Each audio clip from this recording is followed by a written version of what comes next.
Welcome to A Better Divorce podcast, where we have conversations about the emotional, financial, and legal issues that are on your mind or should be on your radar if your goal is to keep your divorce out of court.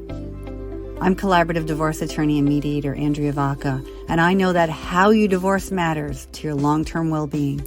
That's why it's my mission to help you have a better divorce with as little acrimony as possible, so that you can create the best life possible on the other side of your marriage.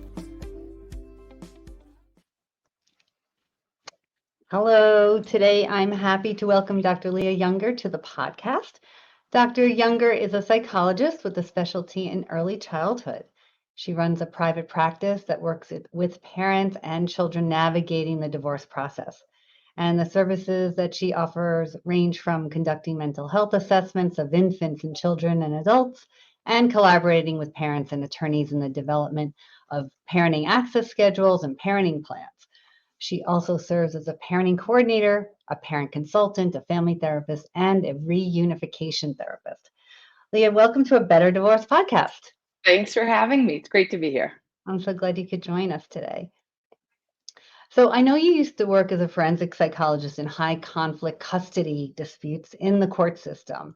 Can you tell us what made you shift away from working in litigation to what you're doing now?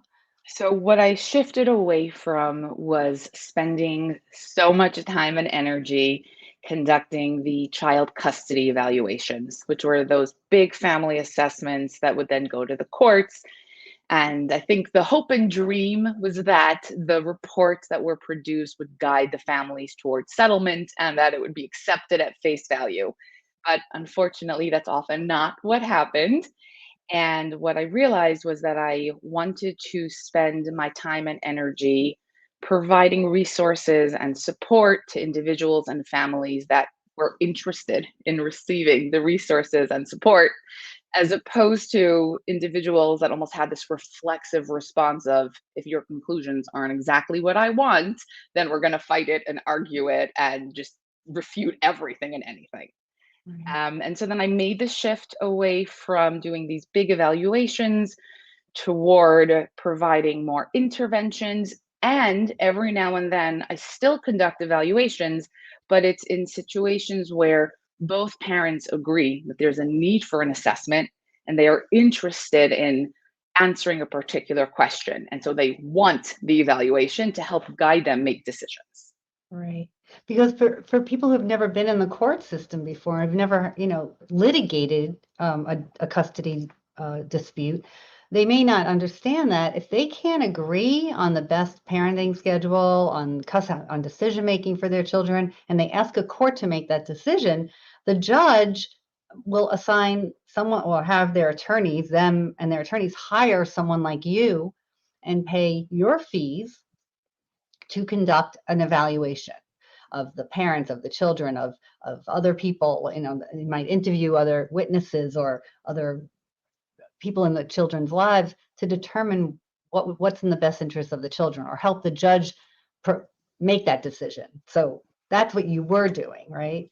And I'd say that's in the best case scenario. That's not even in all cases, because not all families that go to court to litigate their divorce wind up getting assigned a custody evaluator. There are many situations where that doesn't happen. And if that's not happening, then that means that there's a judge who's not going to have the time to spend hours on hours getting to know the clients and the family, and will most definitely not provide a very nuanced and detailed parenting plan. What I think makes more sense for families is to agree on a mental health consultant, such as myself, to help guide them in developing what a parenting plan might look like. Because if you're working with a private practitioner, then you have the time to go through what each child's school schedule is, because not all schools have the same, let's say, midwinter vacation, for example. Going through the school schedules, going through the holiday schedule, whether it's religious holidays or secular holidays, going into like the minutia of planning, and then coming up with a really customized parenting plan that hopefully both parents can agree to because they both invested in the process. Being invested in the process is a big makes a huge difference, regardless of what process we're talking about. Right. So, my firm was created really out of personal experience. My parents got divorced. I was in college and I had a teenage brother, and there were two more siblings in between. Um, and my father refused to speak to my mother for 10 years after their divorce because of back then they had to prove fault and all the negative things they had to say about each other to get divorced. But even though they weren't like in court, they had to put it on paper, right? To prepare to get divorced. And it really fractured our family for years. During that time, we made the best of it. We had to, we were with each parent as we needed to. The siblings were fine, my siblings and I, but as a unit, but the family was fractured. And so it's for that reason that my firm works exclusively with clients who are willing and able to keep their divorce out of court, because I know that's the best way for couples to divorce without destroying their families. Because you had firsthand exposure to the consequences on the children of what happens when the focus is shaming and highlighting the other parent's poor choices and bad behaviors, as opposed to the focus being on how do we move forward? What's healthy? What makes sense for the family? Right. So what do you tell your clients? Why do you tell your clients it's important to promote and maintain family relationships in the face of divorce? What are you first telling your clients when you're seeing signs that maybe they don't quite get that? What do Mhm. you say? Well, let's take your personal example and work with that. Because of what you were exposed to, because of the conflict that you were exposed to between your parents, it sounds like you and your siblings were brought into the middle of it. Probably some of you, if not all of you, felt like you needed to shoulder some of the responsibility, be it for why the divorce happened in the first place or for how to move forward. Oftentimes, a child feels like they need to protect a parent and stand up for them and then argue their position. And then next thing you know, we go from having two litigants to two litigants plus each child. And then there's so many parties at the table. And the more practice that children and adults have with highlighting negative behaviors and paying attention to missteps, the more that's what they see. And the harder it is to remember, wait a minute, we're a family, whether we live in one house or two or four, we're still one unit and we're meant to support each other and help each other grow and live our best lives. So often, the direction that I give to the clients that are interested in working with me as their parenting consultant is to focus on what particular supports their children need, given the ages of the children, where they are developmentally, and the unique relationships that they have with each parent and with each sibling.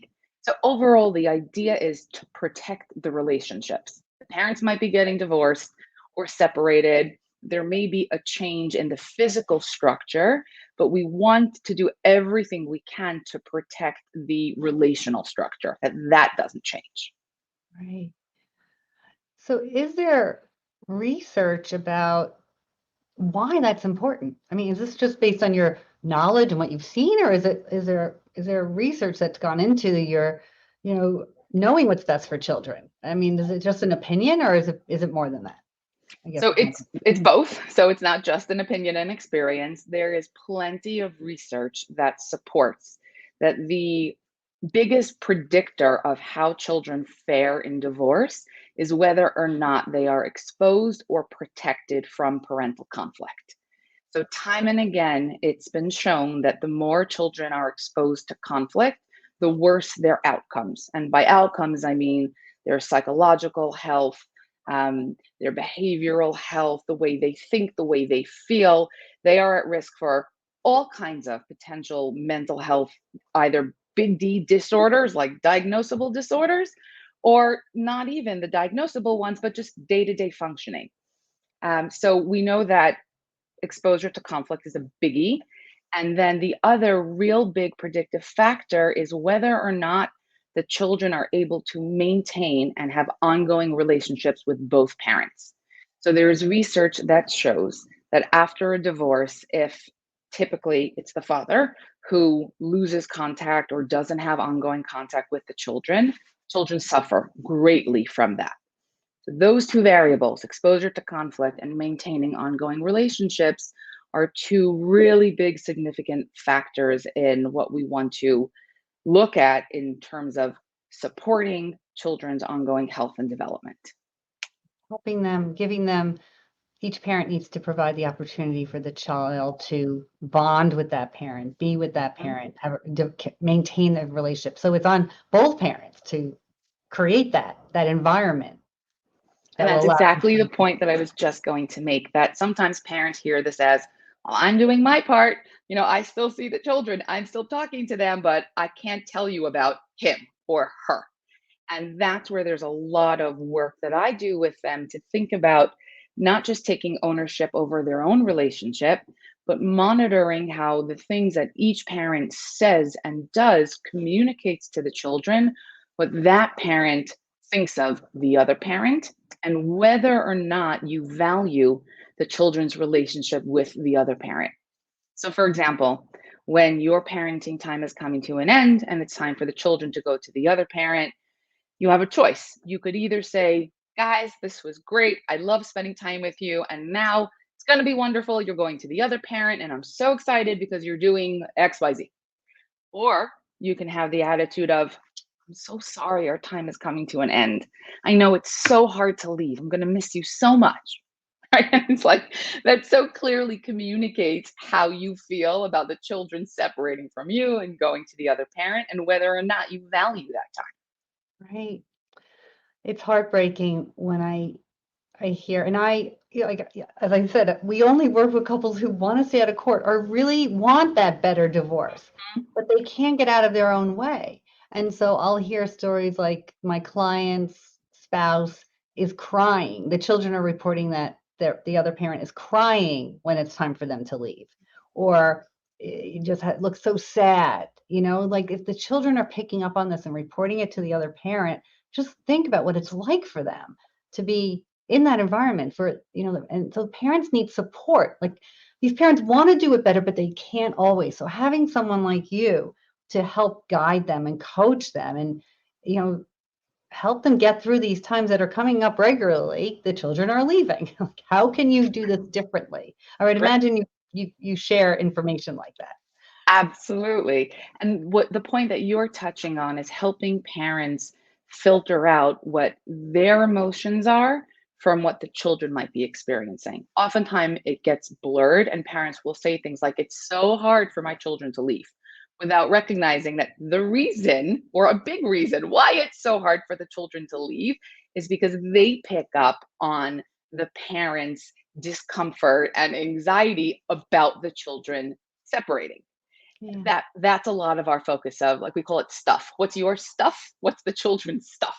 Because stuff is a very non-jargon, comfortable word to use. It's like a catch-all for your feelings and the things you're struggling with. Yeah, and delineating their stuff from the children's stuff is so important because they don't see the line. It's blurred. They Mhm. can't. So let's talk about, like, what are the dangers to the children and maybe even the parents of not of if you don't consciously put the child's needs, emotional needs, ahead of your own. Like Mhm. an example is, and this comes up a lot, parents are insisting on a certain parenting schedule because they will miss the child. They can't bear not to be with the child at a certain amount per week, or they feel it's not fair that they're not with the child the same amount of time as the other parent, or something to that effect. I had a client whose spouse lives in one lives in one end of a borough and one lives in another borough. It's an hour and a half commute for the child. And they were basically doing 50-50 because the parent who left one borough, moved to the other, couldn't bear to not be with that child. And they would call it the child's name. Let's say the child's name was Mary. It's Mary time. I need my Mary time. All right. So that parent, okay? Poor Mary, who's like 10 and having to commute all this distance every couple of days. between her parents' home. What are the dangers to someone like little Mary? Can you talk Hmm. about that? Certainly. So, the first factor that I want to consider and help the parent look at is how old is, let's say, Mary? Because the dangers for Mary when Mary is 5 months old are very different than the risks to Mary when she's 5 and when she's 15. So, if we just go in chronological order, when we think about the kinds of custody schedules that are appropriate for children under the age of 5, what we're really talking about is where are they developmentally? And what I mean by that is in the first 5 years of life, there is a ton of personal development happening in each child. They have to develop cognitively, emotionally, behaviorally, physically, like everything, right? They're going from this tiny little thing to being a full fledged human. And during those early years, any sort of stress or environmental distraction that's going on will impede on the child's ability to develop in a fully formed, healthy kind of way.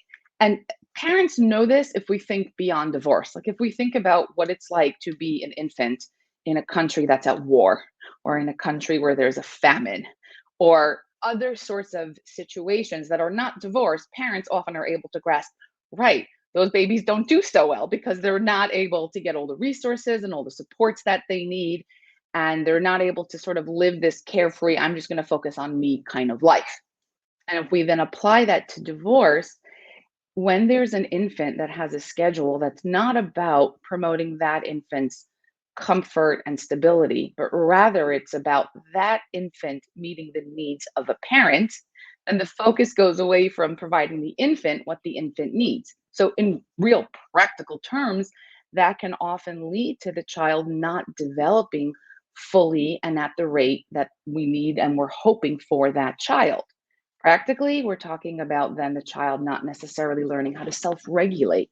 Like, that's a real big one because a part of self regulating is growing up with a sense of security in your environment and knowing that your caretaker, who you come to recognize as the person who's the primary person who's there that you look at, is suddenly not there. And infants haven't developed the notion of just because you're not in the room with me doesn't mean you don't exist. So as far as an infant's concerned, if I can't see you, you're dead. And if you're dead, then that means I'm abandoned, I'm alone, and oh my God, who's going to take care of me and who's going to feed me and all this concern. Yeah. And this sounds very mature because I'm using such big words and language and thinking, but this does go on with children. This does go on with infants.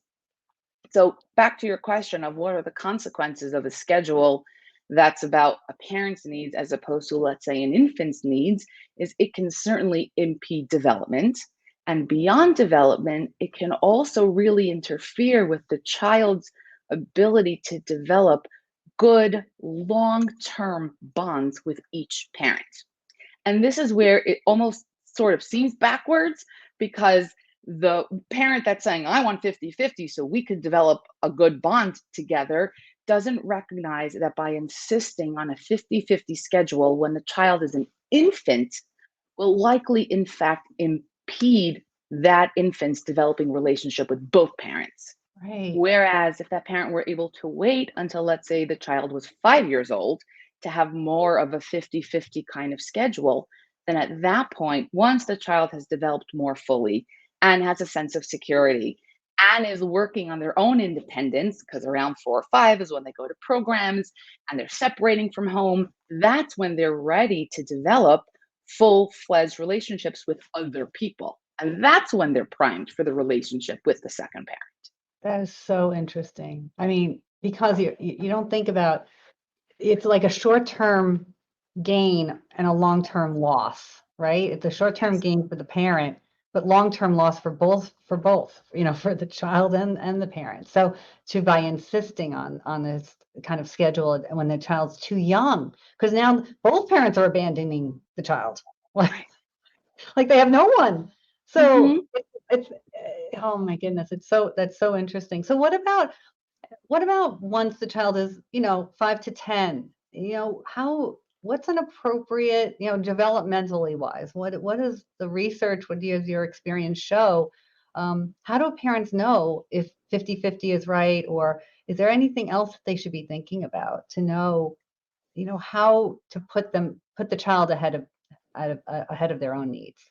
What should This they be question, looking sure. So this question comes up in all families, whether families going through the collaborative process or through litigation, because we all wish that there was this perfect equation that we could apply to all cases and say, this is the magical number. There isn't a magical number. There is a shared understanding that joint access to both parents in a fairly liberal way, so like what we would call shared custody.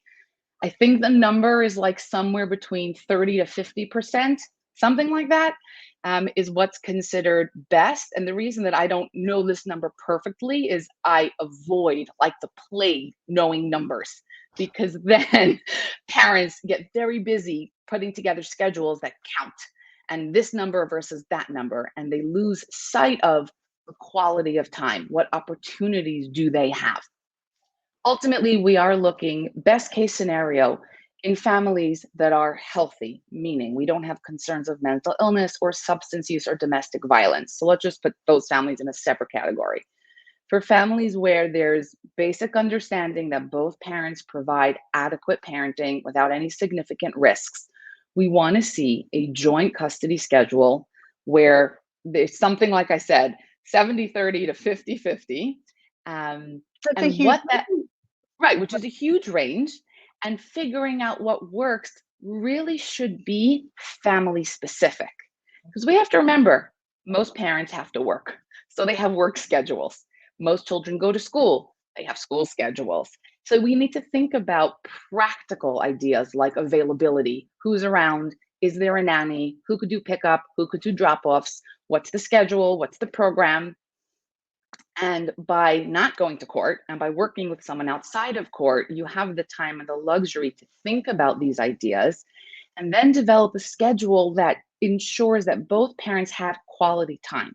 And it doesn't necessarily mean that each week will be 50-50. Sometimes that means one parent is, let's say, more available in the summer or more available on the weekends. One parent is more available during the weekdays.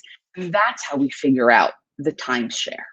And I keep using the word time share because that should be the framework. How do we share this time? It's not my time, your time. It's our time as parents that we are sharing.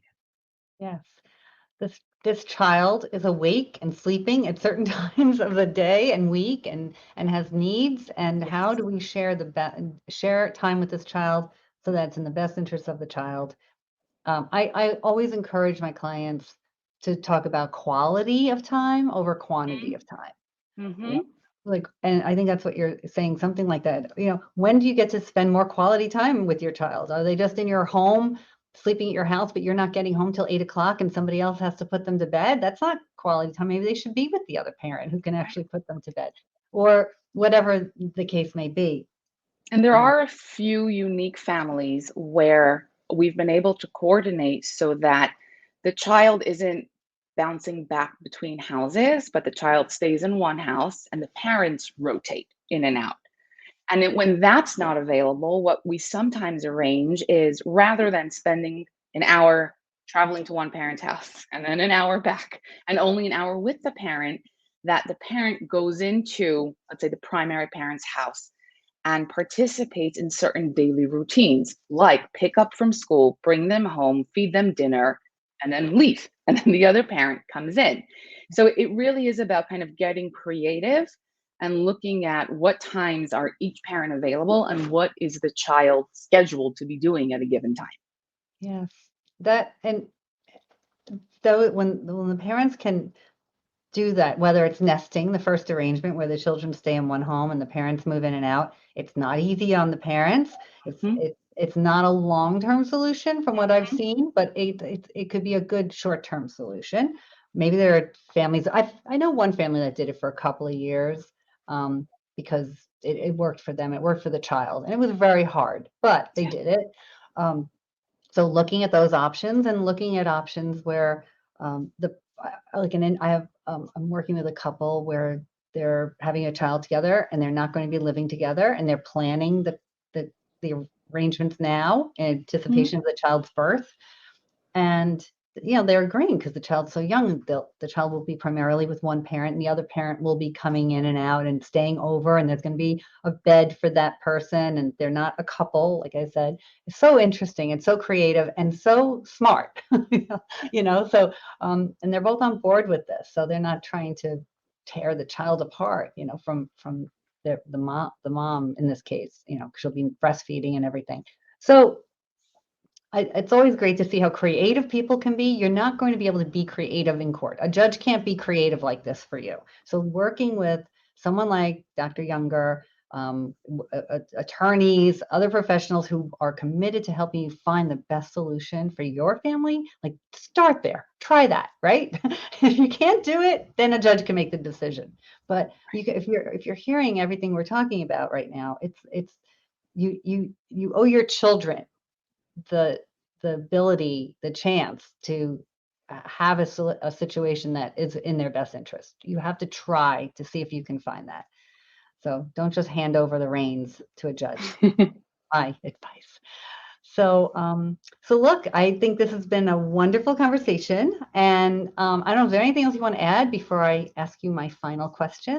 Is there anything we didn't What I'd say is we spent a lot of time talking about developing a parenting plan together with both parents, which is a big part of the work that I do. But I just want everyone to know that any issue that comes up is solvable outside of court as long as there's agreement. So, what I mean by that is if, let's say, there is a concern about one parent having a substance use issue or a significant mental health concern or risk, you don't have to go to court to litigate that. There are many families where either the parents or the attorneys come to me and both sides are saying, listen, we acknowledge that this parent has this particular issue. Help. What does this mean? How should this influence our parenting time schedule? What do we do about it? And I think as long as both parents are sort of honest about their reality and truly want to figure out not how to use the issue to harm the other parent or limit the other parent, but rather how to address it so that neither parent is held back from having full parenting time, there's a solution. The idea is called a focused assessment. So rather than doing a full fledged child custody evaluation, we do a focused assessment of the particular issue and then provide recommendations. Here's the proposed treatment plan. And if this treatment plan is followed, here's what it would mean, the implications for that individual's parenting time. So I think that's just a general idea I want parents to be aware of. I'm so glad you made that point, because sometimes it's an all or nothing. People assume it's an all or nothing situation. If there's um, substance abuse of some sort, or a personality disorder or a mental health issue, how can we manage it? How are they willing to get treatment for it? Are they following the treatment plan? What do we do? What would the parenting schedule be while they're figuring things out? And then when are things are better, what can that be? So having someone involved to help parse out the different parts of where you are in this journey is so important, because it's not, Mhm. like I said, it's not all or nothing. So I'm so glad you joined us. So my last question, as I ask all my guests, is what is your one better divorce tip? I'd say my big one is that I encourage parents to try to do their best to continue practicing traditions that were practiced when the family was one unit, because that is so meaningful for children. And that conveys in a very tangible way we are still one family. And as a family, we are going to continue this particular tradition. I think that's wonderful. Whether it's we always spent the holiday with this side of the family, or we did this type of trip, or we celebrated birthdays in this way, whatever it may be. If you can all continue to do that, it gives the children a sense of family is continuing. That's a great tip. Thank you. Sure. All right. Well, thank you so much for joining me today. I thought this was really, really helpful and so interesting. So what is the best way for people to find you? If people wanted to reach out to you, what's the best way? What I'd say is start with my website, youngerpsychology.com. That gives a bit more information about the practice and the kind of work that we do. And on the website, there's a contact form. So if anybody wants to send any messages, send it that way. Okay. All right. Well, thank you. This has been another episode of A Better Divorce podcast. Thank you for tuning in, and we will see you on the next episode. You've been tuning in to another episode of A Better Divorce podcast with Andrea Vacca. Thank you for subscribing, leaving your positive comments and reviews, and sharing the show with others. You can watch episodes at vaccalaw.com, YouTube, LinkedIn, and Facebook. And you can listen through Apple Podcasts, Spotify, Google Podcasts, and more. Bye for now, and remember, you can have a better divorce.